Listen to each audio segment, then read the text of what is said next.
अस्सलाम वालेकुम स्टूडेंट्स।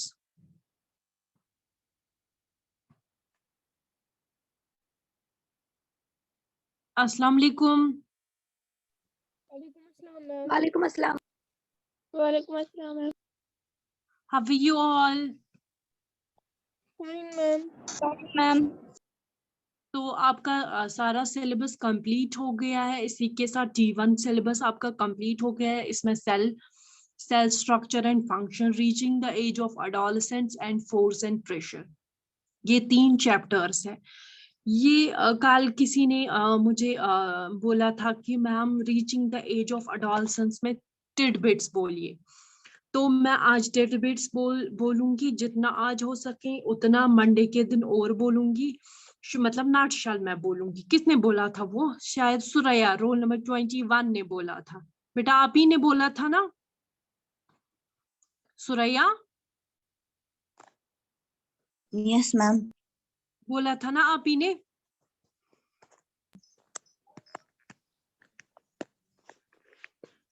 तो बेटा आपके लिए मैं आज ये रिपीट करूंगी। तो क्या होता है एडोलेसेंट एज? एडोलेसेंस एज होता है, ये एक एज पीरियड होता है बिटवीन चाइल्डहुड एंड अडल्टहुड। ये वो पीरियड होती है, वो स्टेज होती है बिटवीन चाइल्डहुड और अडल्टहुड के बीच में। ये पीरियड, ये स्टेज होती है। इसमें बहुत सारी फिजिकली मेंटली डेवलपमेंट होती है, बहुत सारी फिजिकल मेंटल डेवलपमेंट होती है। तो बॉडी में भी होती है बहुत सारी ये तो इसको हम मैच्योरिटी लेवल, मैच्योरिटी आती है इंडिविजुअल में, एक रिप्रोडक्टिव मैच्योरिटी आती है जिसको हम एडोलेसेंस बोलते हैं।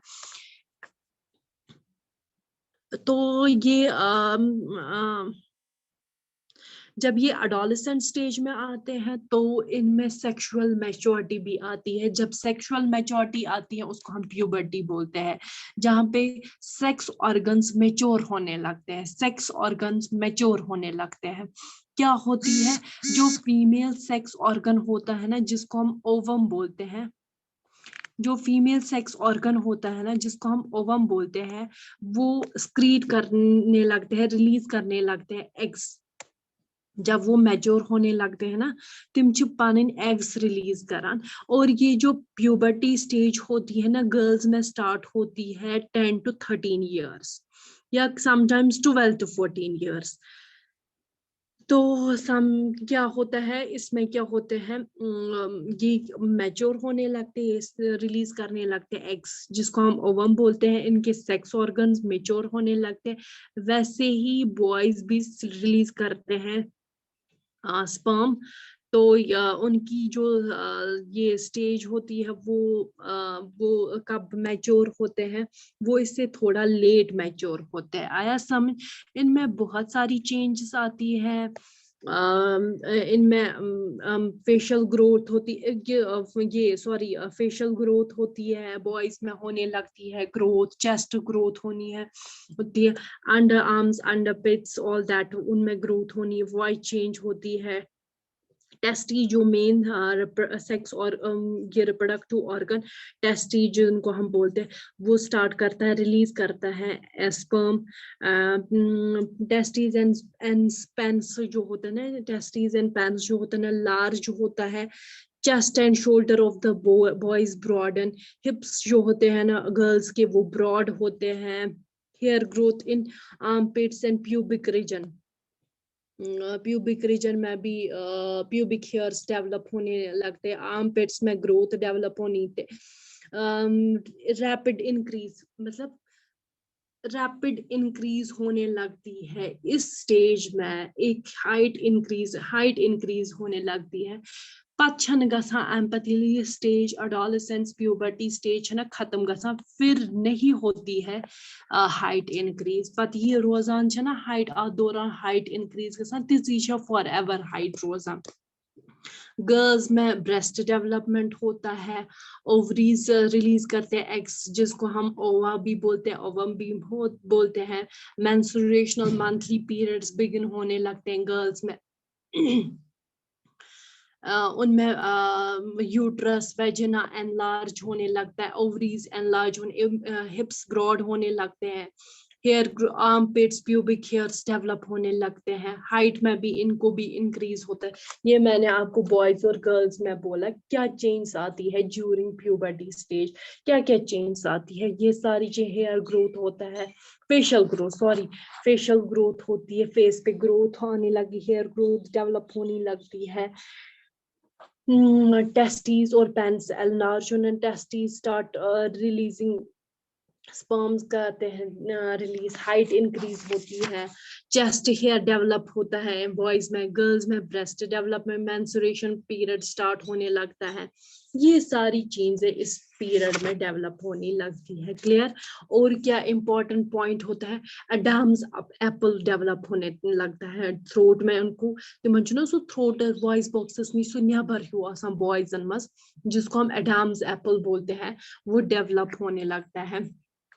मतलब तम सुन वॉइस बॉक्स बिग बोड बासान, वॉइस बॉक्स बिग डेवलप होता है, बिगर बोड सो डेवलप गसान, जिसको हम बोलते हैं एडम्स एप्पल। तो आपको पता है वॉइस जो होती है, वॉइस में भी चेंज होती है, वो आपको पता होगी। हाई पिचड वॉइस किन की होती है, गर्ल्स की होती है। डीप वॉइस किन की होती है, बॉयज की होती है। तो आपको पता है ये सारे हार्मोन्स रिलीज होने लगते हैं, फिर इनमें बहुत सारी चेंज आने लगती है। सारी पाई सेकेंडरी सेक्सुअल ऑर्गन्स डेवलप होते हैं, जैसे ब्रेस्ट, ऑल दैट, ये सारा हिप्स डेवलप होने लगते हैं। ये आपको पता है। मेंस्ट्रुएशन साइकिल स्टार्ट गसान तिमन मन, सेक्स और क्रोमोसोम्स होते हैं। बेसिकली सेक्स क्रोमोसोम्स का आपको पता है 23 पेयर्स होते हैं, ये टोटल होते हैं 44, इसमें ऑटोसोम्स होते हैं, 2 क्या होते हैं क्रोमोसोम, मेल फीमेल का। क्लियर हो गया। और जो ये गर्ल्स का गैमीट होता है ना, जिसको हम गैमीट बोलते हैं, ओवा बोलते हैं, ओवम बोलते हैं, वो बेसिकली एक्स क्रोमोसोम से बना होता है। और जो फीमेल मेल गैमीट होता है ना, मेल स्पर्म जिसको हम बोलते हैं, वो हाफ बना होता है एक्स क्रोमोसोम से, हाफ बना होता है वाई क्रोमोसोम से। इसीलिए जब बेबी आता है, जब ये फ्यूजन होता है इन क्रोमोसोम, इन मेल और फीमेल फ्यूजन होता है, रिप्रोडक्शन होती है इन बीच में, तो हमेशा एक्स, ये फीमेल एक्स रिलीज करता है, और मेल जो होता है या तो वो एक्स रिलीज करता है या तो वाई। अगर एक्स रिलीज किया तो गर्ल होगा, बेबी गर्ल होगी। अगर वाई रिलीज किया फीमेल ने तो बेबी बॉय होगी। तो हमारे जो मिथ्स एंड टैबूज है उनमें बोला रेस्पॉन्सिबल किसको ठहराया जाता है, गर्ल को, जबकि उस मेल का स्पर्म रेस्पॉन्सिबल होता है। बेबी क्या होगा, गर्ल होगा, मेल होगा, तो उसके लिए रेस्पॉन्सिबल होता है मेल स्पर्म। मेल भी नहीं रेस्पॉन्सिबल होता है, मेल स्पर्म रेस्पॉन्सिबल होता है, क्योंकि जो स्पर्म होता है ना, वो हाफ एक्स से बना होता है, हाफ वाई से बना होता है। क्लियर। जब वो एक्स भी बहुत सारे स्पर्म्स रिलीज करता है, यूज गोइनथ वात ना ओवमस निश, अगर एक्स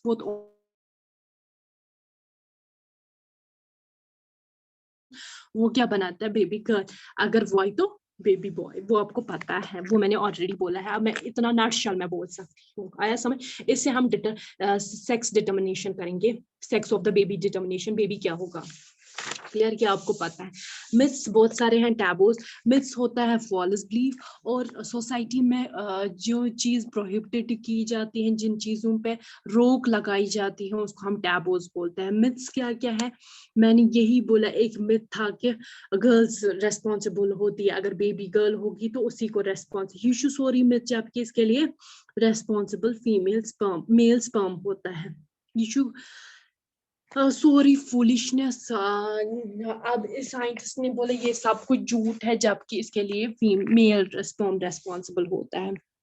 और दूसरा चीज, जब गर्ल्स में मेंस्ट्रुएशन पीरियड होता है तो क्या होता है, ये मनो इसने दिमाग किचन में, जब इनको नहीं अलोक किया जाता था काम करने के लिए किचन में इन दिनों, इनको बिल्कुल, जबकि ये बिल्कुल गलत है। ये एक टैबू है, ये कस्टम है जो सोसाइटी में एब्सोल्युटली रॉन्ग कस्टम था, एब्सोल्युटली रॉन्ग टैबू था। मैं बिल्कुल बस इनको एक हाइजीन, पर्सनल हाइजीन का ख्याल रखना है, क्लीननेस रखनी है, बाकी ये काम कर सकते हैं किचन में। नाउअडेज हर कोई काम करता है इस दौरान, इस साइकिल के दौरान, इस पीरियड के दौरान। तो आराम से, ये बिल्कुल मिथ था, टैबू था। जितनी ज्यादा एजुकेशन आएगी उतने ये मिथ्स एंड टैबूज खत्म किए जाएंगे। आया समझ? क्लियर हो गया? बहुत सारे मिथ्स थे, बहुत सारे टैबूज थे। मैंने कुछ टैबूज कुछ मिथ्स बोले हैं, जबकि मैंने इनको ऑलरेडी प्रीवियस लेक्चर्स में बहुत सारे मिथ्स टैबूज बोले। अब जो मैंने इस टाइम शॉर्टकट में बोले क्या क्या मिथ्स होते हैं, क्या क्या। तो मिथ क्या होता है? फॉल्स बिलीफ, जो गलत बिलीफ, जिन चीजों पे गलत, जिन बिलीफों में, मतलब फॉल्स बिलीफ, जिन पे हमें भरोसा नहीं करना चाहिए, हम उन चीजों पे भरोसा करते हैं, वो क्या होता है? मिथ्स। क्लियर हो गया? फिर है एडोलेसेंस प्रेगनेंसी। एडोलेसेंस स्टेज में एक गर्ल प्रेग्नेंट रहना, बेसिकली एक गर्ल 18 एज पे शादी कर सकती है, प्रेग्नेंट रह सकती है, वो उसके लिए फिजिबल है, उसकी हेल्थ के लिए। अगर वो एडोलेसेंस स्टेज में, ये गवर्नमेंट ने भी अवॉइड किया, इवन इस पे और बहस चल रही है गवर्नमेंट की कि हम इस शादी की एज को बढ़ाएं। बेसिकली जो मैरिज की लीगल एज है वो है 18, गर्ल्स की, बॉयज की है 21, मगर स्टिल इस पे बात चल रही है, ये शायद बढ़ाएंगे ये मैरिज एज। तो अगर इस एडोलेसेंट स्टेज में ये गर्ल प्रेग्नेंट रही तो उसके फिजिकल मेंटल इश्यूज हो जाएंगे। सो है कि नहीं, यूता लोड वर्क बियर करित कि उसकी वो इतनी रेस्पॉन्सिबिलिटीज, एक बच्चे की रेस्पॉन्सिबिलिटीज नहीं कर। और इस प्रेगनेंसी के दौरान बहुत सारे अप्स एंड डाउन्स आते हैं, सो है कि नहीं शायद ये चीज बियर करित किया। और उसकी और इम्पोर्टेंट एक चीज इसमें, इसकी जो एजुकेशन रहेगी वो भी सफर करेगी। वो बेचारी जब एजुकेशन नहीं हो पाई, जॉब की तो बात ही नहीं है। बहुत सारी चीजें सफर करेंगी, फिजिकली, मेंटली इस पे स्ट्रेस आएगा। सब क्या इसकी प्रेगनेंसी एज में चेंज फिजिकली, मेंटल स्ट्रेस। तो अगर जब ये चेंज आती है तो इन पे मेंटल स्ट्रेस आता है कि नहीं? इसको एंजाइटी हो जाएगी। एंजाइटी के साथ साथ अगर ज्यादा एंजाइटी गई तो डिप्रेशन पेशेंट बनेगी। तो इसीलिए इस चीज पे गवर्नमेंट ने बहुत रोक टोक लगाई है। तो ये अवॉइड करना चाहिए एडोलसेंट प्रेगनेंसी। आया समझ? तो इस एज में, एडोलसेंट स्टेज में, हमें न्यूट्रिशन का भी ख्याल रखना होता है, प्रॉपर बैलेंस डाइट लेना पड़ता है। जैसे बैलेंस डाइट में होता है सारे diet which contain all the nutrients like proteins, vitamins, carbohydrates, minerals, ये सारी चीजें लेनी होती है, क्योंकि इस स्टेज के दौरान बहुत ज्यादा ग्रोथ डेवलपमेंट होती है बॉडी में डेवलपमेंट होती है। तो इन चीजों के दौरान क्या होता है, ये न्यूट्रिशन जरूर ज्यादा लेने पड़ते हैं, बैलेंस मेंटेन करना पड़ता है, ताकि ये मन गए physical growth, normal growth, body easily body मिले बराबर न्यूट्रिएंट्स। तो ठीक है। और हम यूजुअली घर में बोलते हैं कि जब एक एडोलेसेंट बच्चा होता है हम उसको बोलते हैं खाइए इस टाइम जो भी खाएंगे वो आपकी बॉडी को अच्छे से लगेगा। जब अगर हम इस दौरान इसको नहीं देंगे प्रॉपर न्यूट्रिएंट्स, अमिश डेफिशिएंसी रोजान। तो अगर फिर ये एडोलेसेंट स्टेज के बाद अडल्टहुड में कुछ भी खाएगा ना, सु तमिस यूजफुल आसान कह, सु फायदेमंद आसान, सु खेवान ऐसे ही बेचारा। तो इस स्टेज में जरूरी प्रॉपर न्यूट्रिएंट्स लेने, दालें, पल्सेस वाल्सेस, क्योंकि वो प्रोटीन्स प्रोवाइड करते हैं, वीट खाना है, राइस खाना है क्योंकि वो कार्बोहाइड्रेट्स प्रोवाइड करते हैं, एग वैग प्रोटीन्स प्रोवाइड करते हैं। आया ये सब चीजें, विटामिन्स लेने, वेजिटेबल्स लेने, फ्रूट्स लेने क्योंकि वो विटामिन्स प्रोवाइड करता है। आया समझ? ये चीजें अंडरस्टैंड हो गई है। उसको एक और चीज, पर्सनल हाइजीन का ख्याल रखना है, उसको हर दिन रेगुलरली बाथ लेना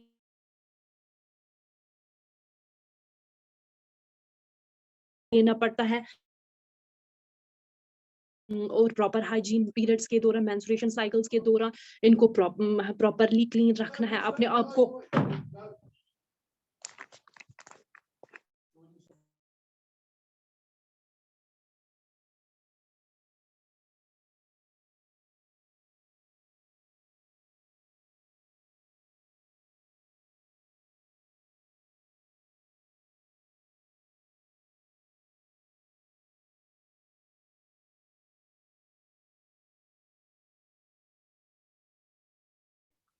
आया समझ? सॉरी बेटा। तो इन चीजों का ख्याल रखना पड़ता है, एक्सरसाइज करनी पड़ती है। अगर ये एडोलसेंट स्टेज, इनको प्रॉपर डाइट लेना पड़ता है, मतलब इनको बटर, घी, ऑयल सब कुछ लेना पड़ता है, मतलब असल स्ट्रॉन्ग न्यूट्रिएंट पेवानी। तो इस दौरान इनको एक्सरसाइज करने की भी जरूरत होती है, नचीम ओबेस्टिक बना, ओबेसिटी हो गई, डायबिटीज का शिकार हो जाएंगे, हार्ट डिजीज हो जाएगी, हाई ब्लड प्रेशर हो जाएगा। तो बेटर है कि वो इनको इस दौरान, इस स्टेज के दौरान प्रॉपर एक्सरसाइज करनी पड़ती है, ताकि इनकी जो बॉडी है वो इन्वॉल्व ना हो जाए, वो ओबेस्टिक ना हो जाए। फिर अगर ओबेस्टिक हो जाएंगे, डिफरेंट डिजीज से ये सफर करेंगे। और इस दौरान इनको ड्रग्स भी ऐसे ही नहीं देने चाहिए, क्योंकि ये एडिक्ट होते हैं, इस स्टेज में ये ज्यादा एडिक्ट होते हैं, फिर ये ड्रग्स लेते हैं, मजा बासान, इनको मजा आता है ड्रग्स लेने में। जब तक एक डॉक्टर इनको सजेस्ट नहीं करेगा, प्रिस्क्राइब नहीं करेगा, हाँ जी आप ये ड्रग्स लेंगे इस टाइम से इस टाइम तक, अदरवाइज इनको नहीं ड्रग्स का देने चाहिए इस दौरान। खुद ये खुद नहीं इनको सजेस्ट करने चाहिए, ये ड्रग्स लीजिए, वो ड्रग लीजिए, ये ड्रग लीजिए, तो जब तक इनको डॉक्टर प्रिस्क्राइब नहीं करेगा, क्योंकि वरना ये एडिक्ट हो जाएंगे। एडिक्ट होने के बाद इनकी फिजिक खराब हो जाएगी, मेंटल दौरान मेंटल स्ट्रेस, अगर दौरान सजेस्ट करना कि ये ड्रग, ये खाइए, वो दवाई खाइए, तो ये बसान ये एंजाइटी सर्ज ये स्ट्रेस, तो ये फिर एडिक्ट हो जाएगी। इस दौरान इनको बिल्कुल इस दवाई से दूर रखने हैं, ड्रग से दूर रखना है। Clear? Hormones other than sex hormones आपको पता है, टेस्टोस्टेरोन और एस्ट्रोजन। टेस्टोस्टेरोन हार्मोन क्या स्क्रीट करता है? टेस्टिस हार्मोन स्क्रीट करता है, जो मेल में प्रेजेंट होता है। एस्ट्रोजन हार्मोन क्या स्क्रीट करता है? ओवरीज सिक्रेटेड बाय, वो भी एक एंडोक्राइन ग्लैंड होता है। ये दोनों एंडोक्राइन है, टेस्टिस भी और ओवरीज भी। टेस्टोस्टेरोन हार्मोन क्या करता है? स्क्रीट टेस्टी। एस्ट्रोजन हार्मोन क्या करता है? स्क्रीट। ये जो स्क्रीट करता है हार्मोन, ये एस्ट्रोजन हार्मोन, ये बेसिकली क्या है? ओवरीज स्क्रीट करते हैं ये हार्मोन। ये सेक्स हार्मोन्स है। सेक्स हार्मोन्स के बगैर जो हार्मोन्स हमारी बॉडी में होते हैं, जैसे growth hormone, thyroxine hormone, insulin hormone, Adin growth hormone, pituitary gland एक एंडोक्राइन ग्लैंड है, होता है, वो ब्रेन के बेस पे प्रेजेंट होता है, वो करता है ग्रोथ हार्मोन स्क्रीन। उससे हमारी बॉडी क्या करती है? हाइट मेंटेन करती है। क्लियर? इसको हम मास्टर ग्लैंड भी बोलते हैं। बेसिकली यही वो हार्मोन है जो ऑर्डर देता है बाकी सारे हार्मोन को, आप अपने हार्मोन क्रिएट कीजिए, फंक्शन कीजिए, वो ऑल दैट। फिर थायराइड हार्मोन, वो आपको पता है, वो थायरॉक्सिन हार्मोन रिलीज करता है। तो इससे क्या होता है? ये जब तक इसको ये नहीं इंस्ट्रक्शन रिसीव करता है हम कहाँ से, पिट्यूटरी ग्लैंड से, तब तक ये अपना हार्मोन नहीं रिलीज करता है। आया समझ? क्लियर हो गया? थायराइड ग्लैंड जो होता है, अगर आयोडीन हम प्रॉपरली डाइट में नहीं लेंगे तो हमारे अंदर क्या होता है, हम कैसे आयोडीन लेते हैं, चाय में लेते हैं, अपने डाइट्स में लेते हैं, तो आयोडीन हमारी बॉडी के लिए नेसेसरी है, क्योंकि वही थायरोक्सिन हार्मोन बनाता है। अगर हम प्रॉपर आयोडीन नहीं लेंगे, प्रॉपर कंसंट्रेशन ऑफ आयोडीन नहीं लेंगे, तो इस थायरोक्सिन हार्मोन की कमी रहेगी। जब थायरोक्सिन हार्मोन की एक डिजीज डेवलप होगी जिसको हम ग्वाइटर बोलते हैं, विंकेस प्रेजेंटली ये ज्यादा ये डिजीज, मतलब ये लगभग मैं बसा 50% यही डिजीज होती है। तो अब हम उनको आर्टिफिशियल थायरोक्सिन हार्मोन देते हैं, थायरोक्सिन टेबलेट्स देते हैं, तो वो आर्टिफिशियली वो अंदर थायरोक्सिन हार्मोन बनाता है और उसका बैलेंस मेंटेन होता है अंदर। तो इसीलिए हम बोलते हैं आयोडाइज्ड साल्ट दे, क्योंकि उसमें प्रॉपर कंसंट्रेशन ऑफ आयोडीन होती है, तो इससे ये डिजीज ग्वाइटर वाइटर नहीं होता है। बाकी पैनक्रियाज वो इंसुलिन हार्मोन रिलीज करता है, जिससे हमारा शुगर लेवल बैलेंस होता है। एड्रिनल ग्लैंड वो हमें फियर जो इमरजेंसी सिचुएशंस होते हैं, डर होता है, फियर, उस टाइम क्या heart rate, blood rate, breathing rate increase करता है, और हम क्या होते हैं, हम उस चीज को हैंडल करने के लिए तैयार होते हैं, क्योंकि उस टाइम यही हार्मोन रिलीज होता है। और एक और जो एड्रिनल ग्लैंड आल्सो स्क्रीट अनदर, हम जिसको एल्डोस्टेरियन बोलते हैं। एल्डोस्टेरियन बेसिकली साल्ट बैलेंस मेंटेन करता है। अंदर जो हमारी बॉडी के अंदर साल्ट होना चाहिए वो ही बैलेंस मेंटेन करता है। क्लियर हो गया? Yes ma'am. कोई कंफ्यूजन? ओ मैम। तो इसके साथ आपका ये कंप्लीट हो गया। फिर फ्रॉग का भी पता है, वो आप खुद पढ़ेंगे फ्रॉग ने क्या किया है, कैसे वो लार्वा चेंज होता है, टैडपोल चेंज होता है अडल्ट फ्रॉग में, वो सारा साइकिल आप खुद पढ़िएगा, ठीक है? तो उसमें भी थायरोक्सिन हार्मोन का एक इम्पोर्टेंट रोल होता है। क्लियर? इसके साथ ये चैप्टर मैंने नैचुरल में बोला। क्लियर हो गया? Yes ma'am. Yes ma'am. कोई कंफ्यूजन सुरैया बेटा, आपको समझ आ गया, अंडरस्टैंड हो गया? Yes ma'am. अगर पॉसिबल हुआ मंडे के दिन इंशाल्लाह मैं ये सेल का भी रिवीजन करूंगी, ठीक है ना बेटा? Okay ma'am. Okay ma'am. और कोई कंफ्यूजन और कोई क्वेश्चन इस रिलेटेड? No ma'am. अगर कोई क्वेश्चन है बोलिए बेटा इस टाइम। No ma'am. सुरैया बेटा आपको क्लियर हो गया? कंफ्यूजन मत है कहीं? फिर मैं रिपीट करूंगी। क्लियर हो गया? Yes ma'am. सब बच्चों को क्लियर हो गया? Yes ma'am. Yes ma'am. Okay, अल्लाह हाफिज स्टूडेंट्स। ये रिवीजन बेटा चल रहा है, मैंने आपकी तीनों T1 के यूनिट्स कंप्लीट किए हैं। एक तो है cell okay structure and function, मैं बार बार बोलती हूँ एग्जाम के दिन मैंने आपको बहुत डीप पढ़ाया है सेल स्ट्रक्चर, इसीलिए एग्जाम में टेक्स्ट बुक भी पढ़ना, टेक्सचुअल क्वेश्चंस भी पढ़ना, जो ये चैप्टर में से भी क्वेश्चंस आएंगे, ध्यान रखना, चैप्टर भी ध्यान से पढ़ना। तो आपकी इंशाल्लाह एग्जाम्स भी T1 आएंगे, इसी मंथ होंगे, जून के मंथ में। सो आप प्रिपेयर रहेगा इस चीज के लिए। मैं बार बार बोलती हूँ, कल को मुझे ब्लेम नहीं करना, पेपर आया होगा तो आप बोलेंगी कि मैम ये क्वेश्चन नहीं किया, मैंने आपको सब कुछ पढ़ाया है, इसलिए प्रॉपरली पढ़िए घर में, जहां पे कंफ्यूजन होगा मैं क्लियर करूंगी, ठीक है ना? इन तीनों चैप्टर्स के मैंने PDF फाइल भी भेजी है कि नहीं? Yes ma'am. Yes ma'am. तो आप देखिएगा। तो इसके साथ अल्लाह हाफिज। Now class is over. अल्लाह हाफिज, अस्सलाम वालेकुम। अल्लाह हाफिज मैम। सीरत खान, आपको बेटा क्या बोलना है? बोलिए कुछ बेटा। नहीं। कुछ मैम, बोलना कुछ है नहीं। बोलिए फिर। जल्दी से बोलो मेरी जान, कोई बात नहीं, बोलिए। ये गलती से हो गया। Okay okay, no issue. Okay, अल्लाह हाफिज स्टूडेंट्स। अल्लाह हाफिज मैम। अल्लाह हाफिज, अस्सलाम वालेकुम। वालेकुम सलाम मैम। आप ये नहीं समझना, मैंने आज ये शॉर्ट में बोला, मतलब टिडबिट्स बोले मैंने, मेन पॉइंट्स बोले मैंने, इससे डीप पढ़ा है। अब बाकी स्टूडेंट से भी पूछ सकते हैं, जो रेगुलर स्टूडेंट्स हैं उनसे भी पूछ सकते हैं, मैंने इससे ज्यादा डीप पढ़ाया है। तो इसलिए आप पूरा प्रॉपरली, मैं यहाँ पे आप रिवीजन में उतना डीप नहीं पढ़ाऊंगी, फिर मुझे 1-2 मंथ लगेंगे। तो अब मैं नटशेल में मतलब मेन पॉइंट्स आपके साथ डिस्कस करती हूँ।